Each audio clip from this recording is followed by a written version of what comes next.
පීඩන අවපාතය තවදුරටත් දුර්වල වේ. කාලගුණයේ බලපෑම ක්‍රමයෙන් පහව යයි. මන්නාරම බොක්ක ප්‍රදේශයේ පවතින අඩු පීඩන අවපාතය තවදුරටත් දුර්වල වෙමින් පවතින බව කාලගුණ විද්‍යා දෙපාර්තමේන්තුව පවසනවා. එම පද්ධතිය හේතුවෙන් දිවයිනේ කාලගුණයට වන බලපෑම තවදුරටත් අඩු වෙමින් පවතින බවයි එම දෙපාර්තමේන්තුව පෙන්වා දෙන්නේ. මෙම පද්ධතියේ බලපෑම අනුව උතුරු මැද ඌව සහ නැගෙනහිර පළාත්වල වැසි වාර කිහිපයක් ඇතිවිය හැකි වෙනවා.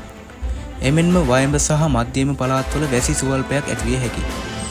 සෙසු ප්‍රදේශවල සවස් කාලයේ හෝ රාත්‍රී කාලයේදී ස්ථාන සුවල්පයක වැසි හෝ ගිගුරුම් සහිත වැසි ඇතිවිය හැකි බව සඳහන්.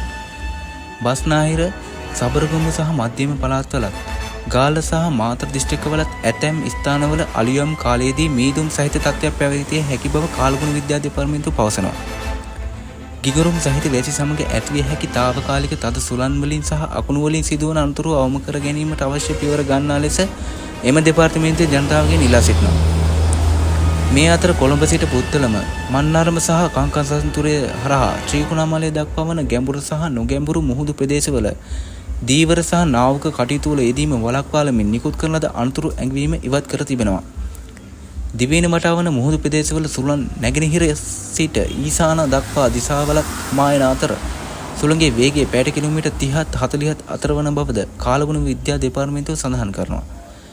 මේ අතර පුත්තලම සිට මන්නාරම හරහා කංකසන්තුරේ දක්වා වෙරළට ඔබ්බෙන් වන මුහුදු ප්‍රදේශවල සුළඟේ වේගය විටින් විට පැයට කිලෝමීටර් 50ත් 55ක් පමණ දක්වා ඉහළ යා හැකි බවයි කාලගුණ විද්‍යා දෙපාර්තමේන්තුව නිවේදනය කරන්නේ.